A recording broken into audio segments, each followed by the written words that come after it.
नमस्कार दोस्तों, एक और नई वीडियो में आप सभी का स्वागत है। दोस्तों आज हम इस वीडियो में आप लोगों को हिंदी का ऑब्जेक्टिव क्वेश्चन बताने वाले हैं 100% 2024 में आने वाला। तो जितना क्वेश्चन याद करोगे उतना आपके लिए फ़ायदा ही रहेगा, क्योंकि ये नया ऑब्जेक्टिव क्वेश्चन है, पूरे बुक का निचोड़ ऑब्जेक्टिव क्वेश्चन है और साथ में इसमें आपको ग्रामर का भी यानी कि व्याकरण का भी ऑब्जेक्टिव क्वेश्चन मिलेगा। ठीक है, तो बस अच्छे से याद करना। अगर आप एक बार वीडियो को मेरे साथ देख लेते हैं तो मेरे को जहाँ तक लगता है कि आपको फिर से दोबारा देखने की ज़रूरत नहीं पड़ेगा, एक ही बार में आपको सारा प्रश्न याद हो जाएगा। ठीक है, तो एग्ज़ाम अच्छे मार्क्स लाना है तो दोस्तों कुछ ना कुछ तो आपको करना ही पड़ेगा। ठीक है, तो चलिए मैं वीडियो स्टार्ट करता हूँ। पहला नंबर क्वेश्चन हम लोग देखते हैं। पहला नंबर क्वेश्चन है आपके, पागलों के अस्पताल में उपद्रवी मरीजों को कैसे रखा जाता था? तो कमरे में बंद करके रखा जाता था, कमरे में बंद करके रखा जाता था। ठीक है, वहाँ पर मतलब कि अस्पतालों में। ठीक है, तो हमारा आंसर पहला का सी नंबर हो जाएगा, हिंदी वर्णिका का क्वेश्चन है। ठीक है, अगला क्वेश्चन है, उद्देश्य शब्द का विशेषण क्या होगा? उद्देश्य शब्द का आप लोगों को विशेषण बताना है। तो उद्देश्य शब्द का विशेषण क्या हो जाएगा? उदित हो जाएगा। ठीक है, उद्देश्य शब्द का विशेषण क्या हो जाएगा? उदित हो जाएगा। हमारा दूसरा का आंसर हो जाएगा डी नंबर। ठीक है, याद रखना अच्छे से। ठीक है, अगला क्वेश्चन दोस्तों 3 नंबर है, ये भी आपका हिंदी व्याकरण का है कि लोकप्रिय व्यक्ति का सम्मान सभी करते हैं। लोकप्रिय व्यक्ति का सम्मान सभी करते हैं, किस वाक्य का उदाहरण है? ये तो सही बात है, जो अच्छे व्यक्ति होते हैं ना, जो लोकप्रिय व्यक्ति होते हैं उनका सम्मान हर व्यक्ति करता है। ठीक है, यानी कि सम्मान देता है, आदर करता है। तो ये आपका सरल वाक्य हो जाएगा। क्या हो जाएगा? ये आपका सरल वाक्य हो जाएगा। तीसरा का भी आंसर आपका डी नंबर मिल जाएगा। ठीक है, अगला क्वेश्चन है, आटा शब्द है, आटा शब्द पुल्लिंग है या फिर स्त्रीलिंग है? तो देखो जी, इसको बनाना बहुत ईजी है।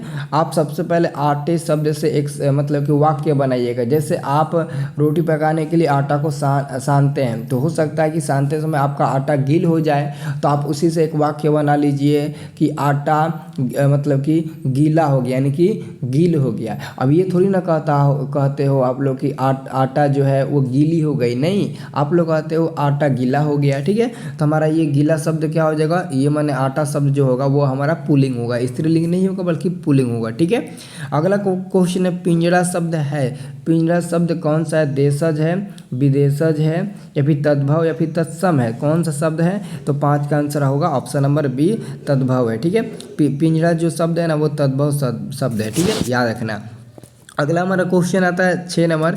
ये 6 नंबर क्वेश्चन है, भारतीय संविधान का निर्माता किसे कहा जाता है? भारतीय संविधान का निर्माता किसे कहा जाता है? तो 6 नंबर का आंसर होगा सी नंबर, भीमराव अम्बेडकर को कहा जाता है। भीमराव अम्बेडकर को कहा जाता है। 6 का आंसर सी नंबर होगा। ठीक है, 7 नंबर प्रश्न है कि द्विवेदी पर आलाप शीर्षक काव्य संग्रह किसकी रचना है? समझ लो कि यूडी। ठीक है, द्विवेदी पर आलाप शीर्षक काव्य संग्रह किसकी रचना है? तो 7 का आंसर होगा डी नंबर, यतीन्द्र मिश्र, यतीन्द्र मिश्र जी की है। ठीक है, तो देख लो ये नया नया क्वेश्चन आ रहा है ना, उनकी रचना में से, उनकी कृति में से ये क्वेश्चन निकाल कर पूछा जा रहा है। ठीक है, तो अच्छे से आपको याद करना पड़ेगा। ठीक है, अगला क्वेश्चन आपके सामने है 8 नंबर। ये प्रश्न कहा था कि कबीरस खान किस राजवंश में उत्पन्न हुए थे? कबीरस खान किस राजवंश में उत्पन्न हुए थे? तो ये मैंने आपको पाठ पढ़ाया था, उसमें बताया था पठान राजवंश में। ठीक है, क्योंकि रस खान जी मुस्लिम थे और मुस्लिम दोस्तों होते हुए भी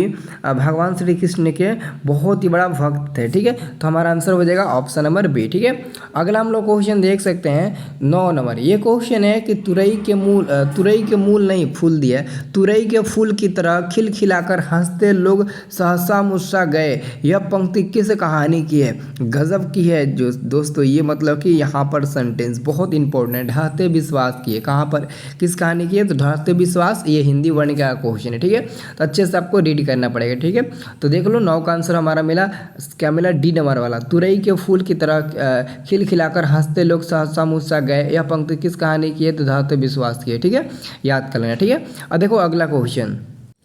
अगला क्वेश्चन हमारा यहाँ पर है 10 नंबर। ये क्वेश्चन है, श्रीनिवास जी का जन्म कहाँ हुआ था? श्रीनिवास जी का जन्म कहाँ हुआ था? तो दोस्तों याद करना, ये श्रीनिवास दहीवली मंगवा पाठ के लेखक है, पता है ना आपको। तो श्रीनिवास जी का जन्म हुआ था कोलार कर्नाटक में, कर्नाटक में ही, यानी कि कोलार में हुआ था। ठीक है, कोलार कर्नाटक में है। ठीक है, अगला क्वेश्चन, ढहते विश्वास किस भाषा से अनुदित है? यानी कि ढहते विश्वास जो है वो किस भाषा से अनुदित है, किस भाषा की कहानी है? तो हम कहेंगे सर जी 11 का आंसर होगा उड़िया भाषा की है। ठीक है, ढहते विश्वास उड़िया भाषा की, कन्नड़ हो जाएगा आपका दहीवली मंगवा। ठीक है, अब देखो अगला क्वेश्चन, अमराई का कुआं कहाँ है? तो देखो जी अमराई का जो कुआं ना वो आपको रास्ते में मिलेगा, रास्ते में मिला था, ठीक है। अमराई का कुआं कहाँ पर मिला था? रास्ते में मिला था, ठीक है, याद रखना। अगला क्वेश्चन हम लोग का है 13 नंबर। ये क्वेश्चन है कि सातकोड़ी होता कथकार है, सातकोड़ी होता कथकार है। तो सातकोड़ी जो होता जी है, सातकोड़ी होता वो उड़िया भाषा का कथकार है। धात्य विश्वास वाले, धात्य विश्वास पाठ के लेखक है। धात्य विश्वास जो कहानी है ना उसी पाठ के लेखक सातकोड़ी होता है। और धात्य विश्वास जो पाठ उड़िया भाषा की है तो सातकोड़ी होता है। किस कहाँ के कथाकार होंगे? उड़िया भाषा के ही ना होंगे, ठीक है। अब देखो अगला क्वेश्चन 14 में, ये क्वेश्चन है आपका कि आध्यात्मिक शिक्षा से गांधी जी का क्या अभिप्राय है? तो हृदय की शिक्षा, आंसर याद रखना है, हृदय की शिक्षा। 14 का आंसर मिलेगा आपका डी नंबर, ठीक है। नेक्स्ट प्रश्न है कि अभिमन्यु में 19 दिनों के प्रवास के दौरान लेखक ने कितने गद्य की रचना की? लेखक ने कितने गद्य की रचना की थी? तो हमारा आंसर मिलेगा 27, ठीक है, 27। अगला क्वेश्चन देखो, अगला क्वेश्चन, धरती कब तक घूमेगी किस कहानी से अनुदित है? धरती कब तक घूमेगी पता है? सामर्थ्य द्वारा लिखित यह कहानी है, धरती कब तक घूमेगी। तो ये उड़िया भाषा के तो नहीं होगा, कन्नड़ भाषा का भी नहीं होगा। अब यहाँ पर दोस्तों बी और सी को देखना है, ठीक है। तो हमारा आंसर क्या होगा? हमारा आंसर होगा आपका राजस्थानी भाषा के, ठीक है। और जो माँ चैप्टर है वो गुजराती हो जाएगा, लेकिन ये धरती कब तक घूमेगी ये हमारा राजस्थानी होगा, ठीक है। अगला क्वेश्चन है, पपत्ती को कौन सा रोग हुआ था? पपत्ती को बुखार हुआ था, जिसको हम लोग मेनिंजाइटिस भी बोल सकते हैं। तो हमारा आंसर मिल जाएगा डी नंबर 17 का। 17 का क्या मिल जाएगा? हमारा आंसर मिल जाएगा डी नंबर, ठीक है। अगला प्रश्न देखिए, अगला हम लोग का प्रश्न है कि बीरेन डंगवाल को किस कृति के लिए साहित्य अकादमी पुरस्कार मिला था? बीरेन डंगवाल को किस कृति के लिए साहित्य अकादमी पुरस्कार मिला था, ठीक है। तो बहुत लोग इसी दुनिया में देते हैं आंसर, लेकिन इसका आंसर इसी दुनिया में नहीं होगा बल्कि होगा दुष्चक्र में श्रेष्ठ। आंसर होगा हमारा बी नंबर, ठीक है। अगला क्वेश्चन, आदर्श समाज स्वतंत्रता समानता भ्रातृत्व पर आधारित होगा, यह किसने कहा था? यह हमारे भीमराव अम्बेडकर जी ने कहा था। किसने कहा था? तो बाबा साहेब भीमराव अम्बेडकर जी ने कहा था। तो हमारा आंसर मिलेगा किसका? 19 का बी नंबर, ठीक है। अब देखो अगला क्वेश्चन आप लोगों का 20 नंबर कि डॉक्टर भीमराव अम्बेडकर ने बेरोजगारी का प्रमुख और अप्रत्यक्ष कारण किसे मानते हैं? किसे मानते? शिक्षा को, जनसंख्या को, जाति प्रथा को। तो बिल्कुल आप लोगों ने सही सुना, जाति प्रथा को मानते हैं। उन्होंने किसे मानते हैं? तो जाति प्रथा को मानते हैं। तो आंसर होगा आपका 20 का सी नंबर, ठीक है। अगला क्वेश्चन देखो, अगला क्वेश्चन आपका है 21 नंबर। 21 नंबर बच्चा सब क्वेश्चन है कि अम्बेडकर की दृष्टि से भाईचारे का वास्तविक रूप कैसा होता है? अम्बेडकर की दृष्टि से भाईचारे का वास्तविक रूप कैसा होता है? तो यहाँ पर 21 का करेक्ट आंसर होगा ऑप्शन नंबर बी, दूध और पानी के मिश्रण की तरह। देखो अम्बेडकर की दृष्टि से भाईचारे का वास्तविक रूप कैसा होता है? दूध और पानी के मिश्रण की तरह, ठीक है। अगला क्वेश्चन देखिए, तो ये हो गया ना 21 नंबर हो गया, ठीक है। अब देखो अगला क्वेश्चन, मदन किसका पुत्र था? मदन पता ना 20 के दांत का यह क्वेश्चन है। मदन आपके सेन साहब नहीं, गिरधर लाल जी का पुत्र था। गिरधर लाल जी जो सेन साहब के यहाँ किरानी का काम करते थे, ठीक है।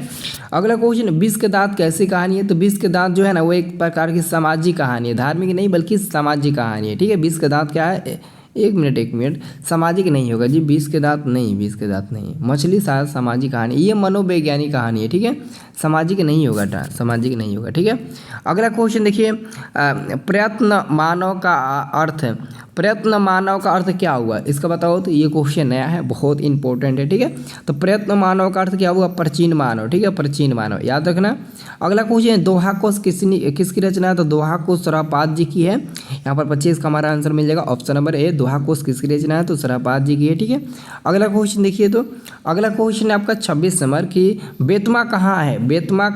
तो बेतमा कहाँ है? तो पटना के पास है ना, पटना के पास है, बिल्कुल, ठीक है। अगला क्वेश्चन देखिए, रिश्तेदार की पत्नी का कितने रुपये खो गए थे? तो रिश्तेदार के पत्नी के मात्र 11 रुपये ही खोए थे, 11 रुपये, ठीक है। शेक्सपियर कौन थे? शेक्सपियर एक नाटककार थे। शेक्सपियर कौन थे? तो शेक्सपियर एक प्रकार के नाटककार थे, ठीक है, याद रखना सब लोग, ठीक है। अगला क्वेश्चन देख सकते हो, ये क्वेश्चन है कि बिरजू महाराज को संगीत नाटक अकादमी पुरस्कार कब प्राप्त हुआ था? तो यहाँ तक तो दोस्तों इसमें आप लोग कंफ्यूज हो जाओगे। देखो मैंने आपको सब बताया था इनके बारे में।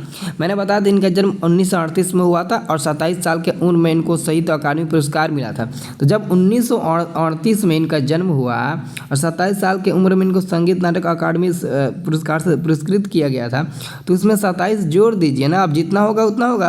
8 7 15 और 5 और 1 6 हो जाएगा और ये 19 हो जाएगा, यानी कि 1900 कितना हुआ? 1965 हुआ। लेकिन 1965 नहीं दिया है ना, 1965 नहीं दिया ना, तो समझ लो कि उसके आसपास दिया है 1964, तो आप 1964 पर टिक लगा सकते हो।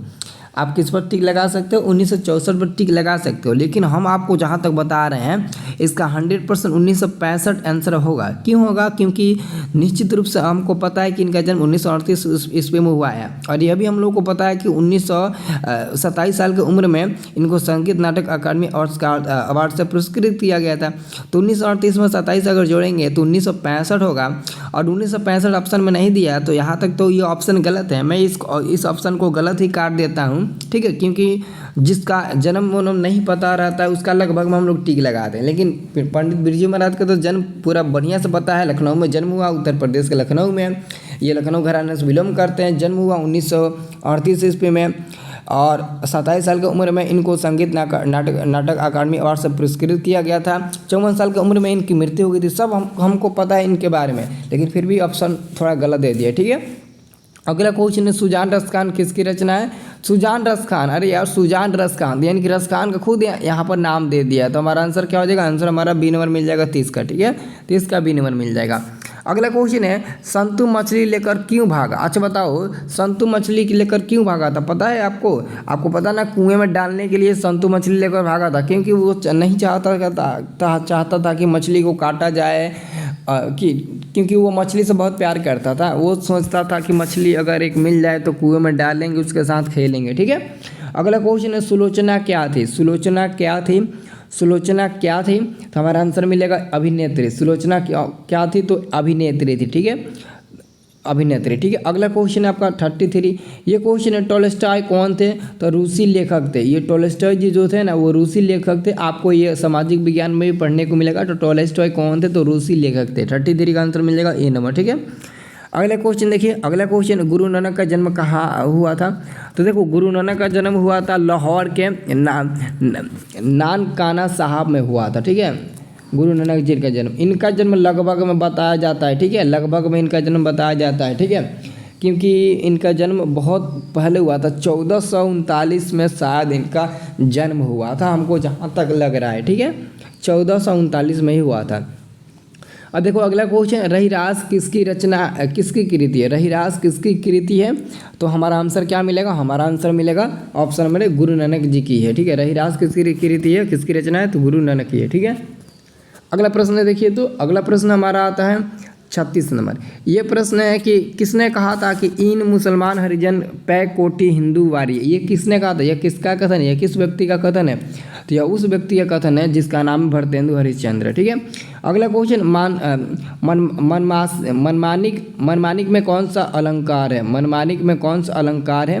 तो 37 का हमारा आंसर मिलेगा, 37 का हमारा आंसर मिलेगा सी नंबर, रूपक। क्या मिलेगा? रूपक मिलेगा, ठीक है।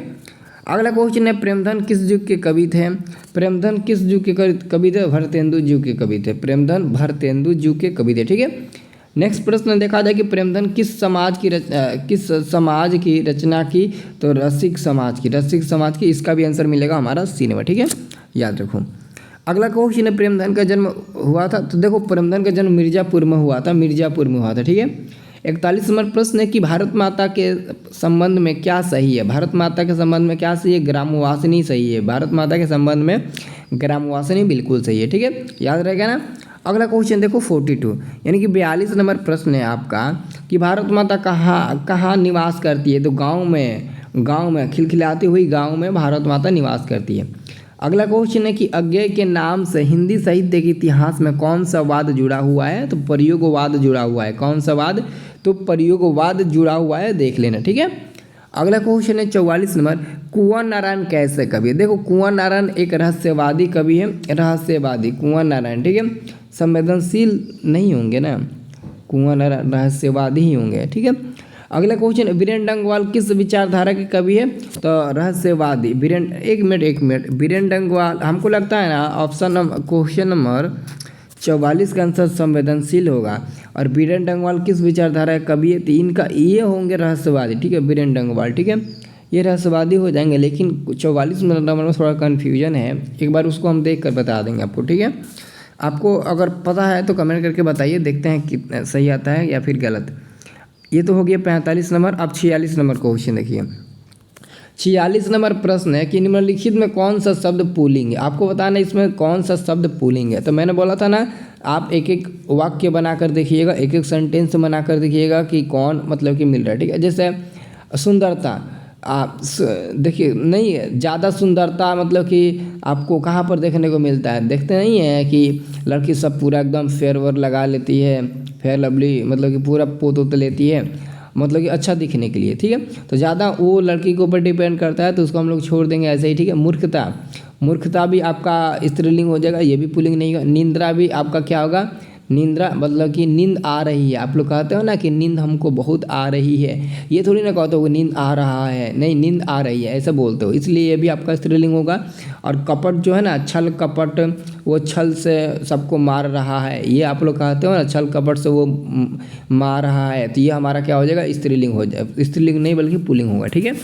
अगला क्वेश्चन, निम्नलिखित में कौन सा एक वचन नहीं है। आपको बताएं इसमें से एक वचन नहीं है, एक वचन नहीं है पूछा जा रहा है, ठीक है। तो समाचार आपका एक वचन नहीं है, बाकी सब आग वर्षा हवा ये सब एक वचन है, ठीक है। वचन का क्या अर्थ है ये बताओ, वचन का क्या अर्थ होता है, वचन का क्या अर्थ होता है। ये गजब का क्वेश्चन पूछा है जी, ऐसा ऐसा क्वेश्चन पूछेगा तो बहुत दिक्कत होगा। देखो वचन का होता है, वचन का मतलब होता है संग, जैसे एक वचन, द्विवचन, बहुवचन। संख्या भी होता है, बताना भी होता है, कहना भी होता है, ये सब हो जाएगा आपका डी नंबर आंसर मिल जाएगा, ठीक है। अगला क्वेश्चन है, जहाँ कर्ता स्वयं काम न करके दूसरों को करने की प्रेरणा देता है वह कौन सी क्रिया होगी। ये बहुत इंपॉर्टेंट है, वाह क्या गजब का क्वेश्चन पूछा है जी। तो आंसर मिलेगा प्रेरणार्थक क्रिया होगा, ठीक है। हमारा आंसर क्या मिलेगा, प्रेरणार्थक क्रिया, ऑप्शन नंबर ए होगा, क्योंकि ये क्वेश्चन इंपॉर्टेंट है। देखो क्वेश्चन क्या कह रहा है कि जहाँ कर्ता स्वयं काम न करके दूसरों को काम करने की प्रेरणा देता है वहाँ कौन सी क्रिया होगी, तो वहाँ प्रेरणार्थक क्रिया होगी, ठीक है। और आपका अंतिम प्रश्न है 50 नंबर। ये प्रश्न ध्यान से देखो, ये प्रश्न आपका कहता है कि बच्चे खेलते खेलते थक गए, यह वाक्य किस क्रिया का उदाहरण है। बच्चे खेलते खेलते थक गए, आप लोग भी बच्चे में खेलते खेलते थक गए होंगे, ठीक है। तो असमापिका क्रिया होगा, ये असमापिका क्रिया होगा, ठीक है, याद रखना, ठीक है। थोड़ा सा इसमें दिक्कत होता है लेकिन आपको याद करना तो जरूरी है, ठीक है, याद तो आपको करना ही पड़ेगा किसी न किसी तरह, ठीक है। तो बस 50 ही क्वेश्चन था, ठीक है। अच्छे से याद करो, अच्छे से पढ़ो, एग्जाम में अच्छे मार्क्स लाओ, ठीक है। और कमेंट करो, अच्छा कमेंट करो आप लोग, ठीक है। और वीडियो को लाइक कर, चैनल को सब्सक्राइब जरूर कर लेना आप लोग, ठीक है।